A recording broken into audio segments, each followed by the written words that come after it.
First of all, the minutes of the previous meeting, are those agreed? Any questions on the minutes? That's agreed. That's agreed.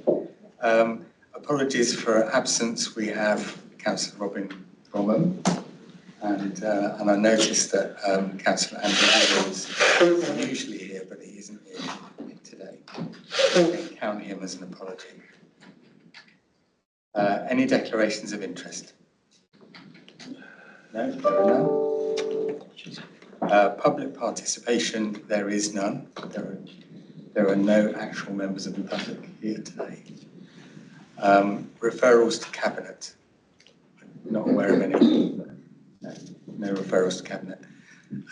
And any comments or additions to the Cabinet forward plan? No? Chair, I was just going to say it's just a minor editing error really under there. Layla can adjust that to remove references to Sarah Wheeler now, who his last day was technically was Sunday, but she had her last day in the office on Friday of last week. So I think if we look at the 22nd of October, the main one there, I think, sorry, the two in there actually for Sarah, just replace them, I think, with my name for the time being, actually. We have the recruitment underway for her replacement. We're interviewing in just under a month. That will be a challenge. And hopefully, wherever Sarah Whelan has gone, we will see her again sometime. Indeed. Okay. I guess because it's been approved that the date should be the 21st of 10th, not the 22nd as well now. Yeah. Yes, Chair, that is actually likely to change again due to what may be the pre-election period. So we're just looking at options for that, but it could be the week before. But we'll come back. Oh. Okay. For by-elections. We will adapt and manage. Yeah, we'll liaise by email on that. Okay. And in terms of the October agenda, can we add the corporate debt policy? We will have a review of the annual corporate debt policy at that meeting, whenever it takes place in October. Okay. Okay then. So moving on to the first substantive item, which is the customer charter update.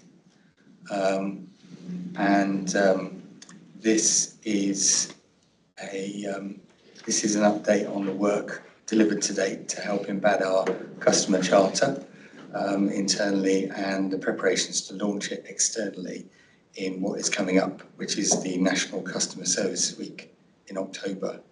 Will we still be able to do that, given the possible pre-election period? I will review. I need to look at everything that's on there. So. Okay. We still need to know about it because Sanji's here. So this is a key element of our becoming a council that puts its residents at the heart of everything it does, which is a really important thing for this administration. It will be something from our corporate plan, which we're going to talk about later, which is an early deliverable, bearing in mind that this administration is adopting its corporate plan now, but has been trying to work towards it since we took over.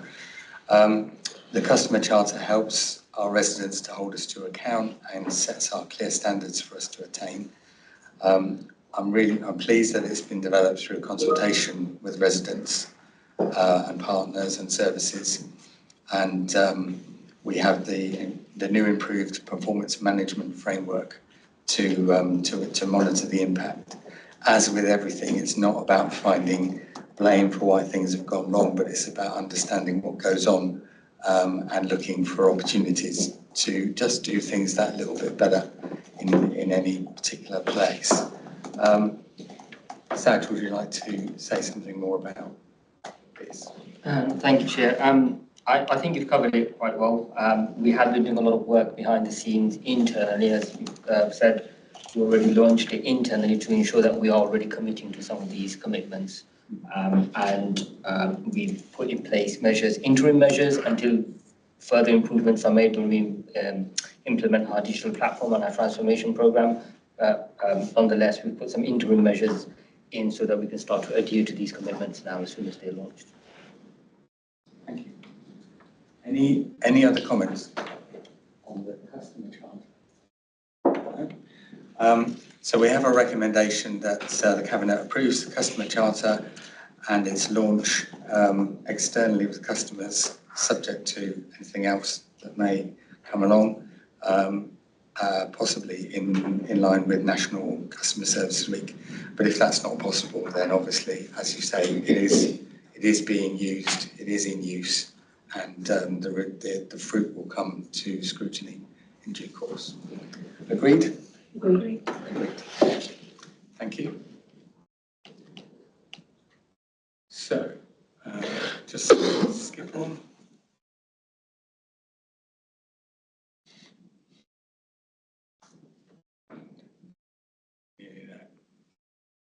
Always better at navigating the second item, item 8, is a look at the financial performance for Q1 of 2024-2025. Councillor Kapotsi, would you like to say anything about this report? Thank you, Chair. So the report summarises our performance in Q1 of this financial year, and looks at our position and the challenges that we've had, and summarises that very nicely for everyone across all the different committees as it's presented. Strong performance from the team and from everybody, sorry, and thank you to the team for producing the report. Just ask Nigel if he wants to add anything else. I'll add one thing. She's come in a couple of the scrutiny committees and created a certain amount of conversation, so it's worth raising at this point. In terms of capital slippage, most of the capital slippage on the council involves around Paradise Depot. As members are aware, ARJ construction went bust in April whilst on site, and we've been from then until now going through a process of trying to expedite a new construction partner. And I believe it is on the October scrutiny for it to be going back to housing community in terms of the progress and where we're making on that. So although there was a lot of discussion, it is now coming to fruition, and we will hopefully have a new partner who will be on site as soon as we can possibly make that happen, and deliver that site going forward. So it is a big item, a big project for ourselves and a big financial change in the plan, but one that hopefully will come to conclusion very shortly. Thank you. Any other comments on that particular item? Terry? You just mentioned the contractors for Paradise. We've also got the other contractors who were bust earlier on on the corner of the dual carriageway. I can't remember who they were. Jarvis, thank you. Is there a weakness, if you like, in our procurement analysis that we're not picking up, if you like, the soft belly of some of these contractors? That I appreciate that it's very difficult to know, for obvious reasons, when anybody is likely to go bust, especially if it's a public company as well. But should we be tightening up? Should we be looking more carefully at their financial probity? So in terms of two organisations that have gone bust in the last 18 months, one of them, which was the Jarvis work at Eastwood Road, was due to a management buyout. It wasn't to do with the financial astuteness of the organisation. It was a business decision from them. We wouldn't find out through any financial records or reviews. And again, Jarvis have done that previously in terms of different subsets of their organisation. And ARJ Construction were very profitable, lots of cash in the bank, lots of businesses going on. There is a view that there's potentially overexposure, but more likely, because we're still unsure as to why the combust, it's probably linked to the significant changes around health and safety requirements on buildings and their exposure to the work they've done before. And it was probably a business decision to close the organisation down rather than be exposed to potential liabilities due to changes in health and safety requirements from previous work, not work done with ourselves. So neither of those would come up through the financial regulation review that we do. We do engage two independent organisations as part of our financial assessment.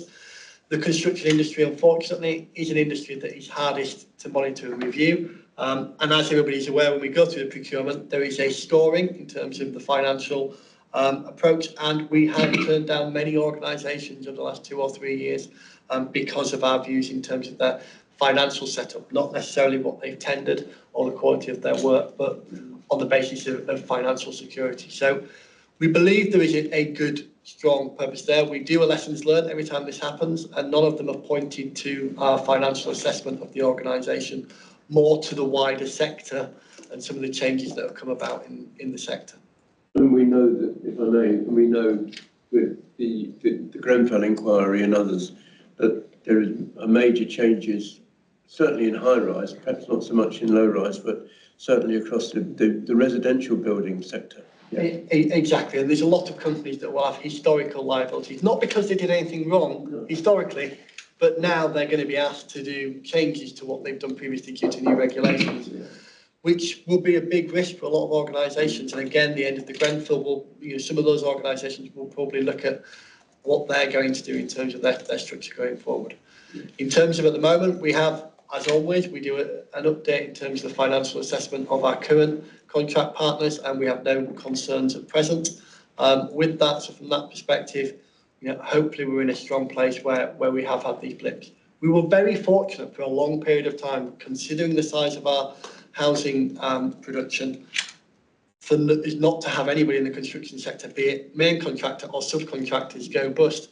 It just happens that we've had a couple that were very unlikely, in our opinion, at the time of procuring to go bust. So hopefully we're in a position where our current contractors are in a stronger financial position.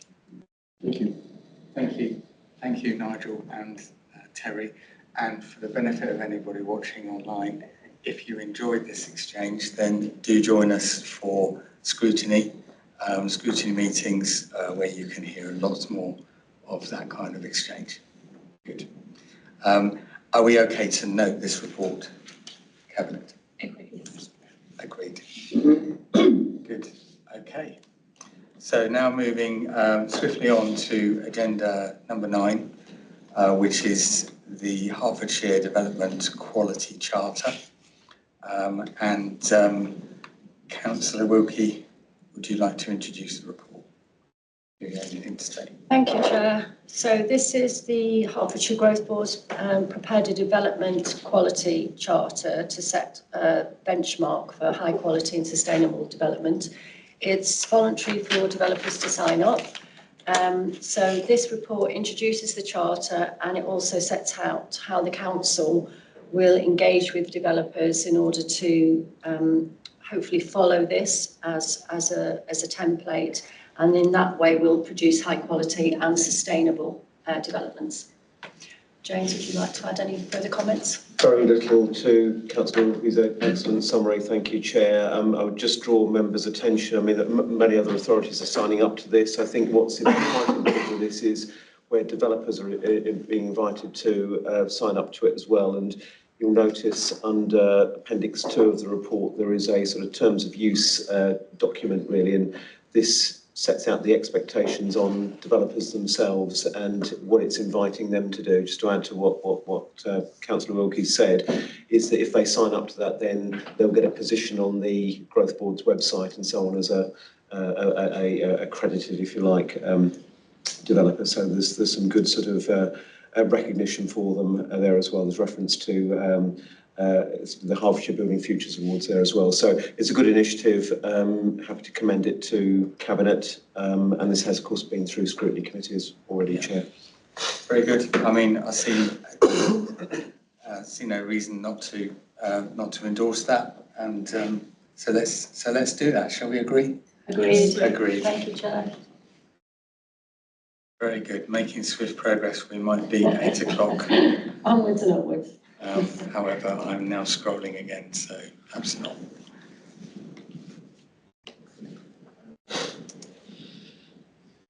There in the end. It's a long document, isn't it? Here we go.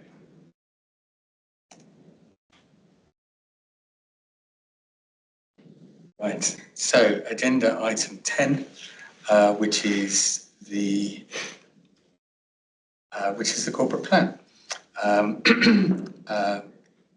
also titled Our Plan for Dacorum 2024 to 2028.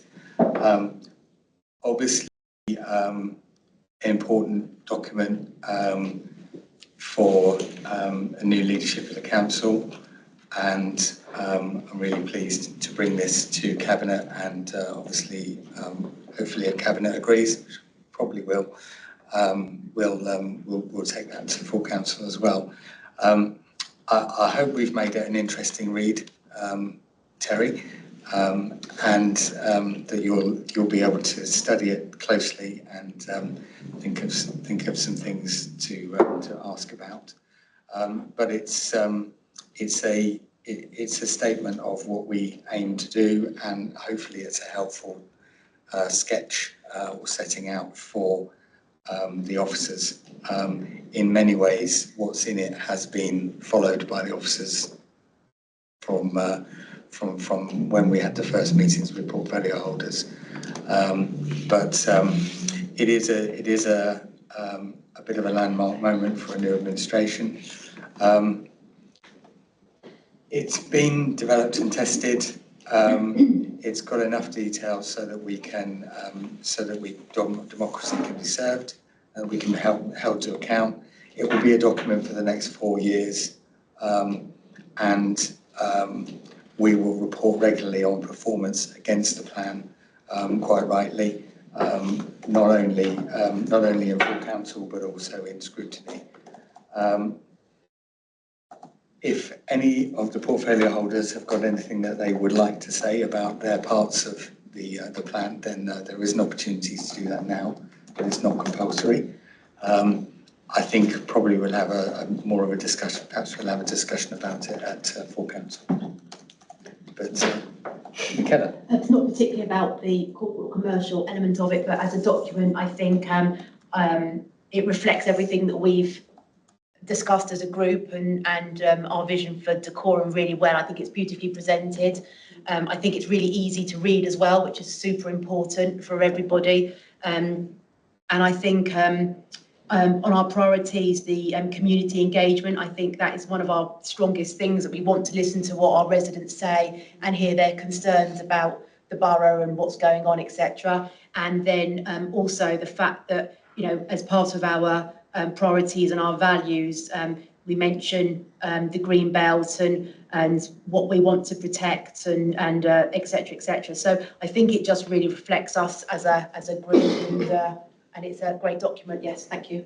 Thank you. Simi. Thank you, and I just want to support what Michaela said, that this document presents lots of our aspirations, and I'm really proud to see that we have given a special space for customer service in many different areas, in many different ways, including homes which we want to be proud of. So I really feel we should highly endorse this document. Lovely. Thank you, Chair. Yeah, just to endorse what my colleagues have said, actually. It's an extraordinary document. I think we should be really proud of it. I think it reflects our values really, really well, and I know the group worked really hard on it. I just would like to credit Carol Weston, who was a previous portfolio holder, and your immense contributions as well, Chair, as well as Aidan Wilkie as officer, because I know he's worked night and day on this, and the work the team have put in is absolutely extraordinary. I love the document. My favourite part is the photograph of William in his Lederhosen. Hang on a minute, what page is that? That's what it looks like. Oh, on the front cover. But no, a great document, and well done for seeing it through to the online, Chair. Thank you. Yeah, absolutely. I would like to echo that. Councillor Weston was the portfolio holder who got this going and put some momentum behind it. And without that, we wouldn't have got to where we are now. So a big thanks to her and to the team. So Saj, if you'll take that back, that would be appreciated. So, We have a question. do we have a question? We do. Terry? An observation, if I may, and it's a bit of, to be honest, it's a bit of a bugbear of mine. But if you're looking at the leisure element, and I agree, I think it's a nicely prepared document. It is an easy read as well, which is good. I think there's one or two things there which may very well make you a hostage to fortune going forward, but we'll wait and we'll see how we get on with that. But in terms of the leisure aspect, I would question whether we are good at telling our residents what's happening and what's going to happen. I always feel that we have to go, as a resident, if you like, we have to go looking for it rather than having it coming to us. And if, I mean, let's face it, the Gazette is a shadow of its former self. And unless you're almost constantly looking at the website or getting electronic messages and so on, it's easy to miss the things. And now that may just be me showing my sign of old age or senility or whatever. No, I cancelled that one. It's all on TikTok. Sorry? It's all on It's all on TikTok. Yes, my talk is fine, it's my tick which is the problem. But do you see where I'm coming from? We've got so much that we can talk about and so much that we can shout about, and so much that we can tell people that we're doing for the benefit of the whole community, whether it be in Gadebridge Park or in the various neighbourhoods. And I just feel that although we make reference to it in here, I don't feel that we hide our light under a bushel a bit. Perhaps this document is the beginning of a new approach to that. Initially, when I was shown the photos, I had a few comments. And one of my comments was, can we make sure that we're not using any library shots? And the answer was, we're not. And I think that the photography in here, the fact that I thought that they were library shots and perhaps maybe they weren't local, but I was under misapprehension, is a real credit to Dacorum, because this is a snapshot of it. So just the quick thing that I would like to say about this in the round is that there are two big themes which are well-being and empowerment. And if you put the well-being and the W and the E together, you get we. And this is about Dacorum seeing itself not as the council over there and people, but trying to see the whole thing as being something that we do together. That's very much the intention. And if there are a few hostages to fortune in there, then I think I'll take that risk. Just to add that, as you said, this is where we are taking it to make sure it's all very well communicated, and if anything and everything we do should be transparent to our resident for the benefits of the community. So yes, that is where we want to see ourselves showcasing everything we do and advertising it in timely manner so people know what's happening around. Yes, all councillors will be issued with strict instructions on what to share and where. Not really, but we might talk about that sort of thing as often as we can, really, because I think as people elected and people that some of our residents look to for a bit of clarity and a bit of guidance on what's going on, then it will be really good if we can encourage people to feel that this is their information and they should be interested in it, and it's not something that the council is pushing out and broadcasting. It should be something that people are wanting to consume, and if we're doing our job properly, we'll get there. Did you want to? No, just agreeing with what you're saying, Chair. Brilliant. Thank you. So we will recommend this to be accepted by council on the 25th. Agreed. Thank you. Now, are there any other items? I'm not sure that there are. In which case, I close the meeting at 19:57. Thank you very much. Thank you. Sure. Thank you.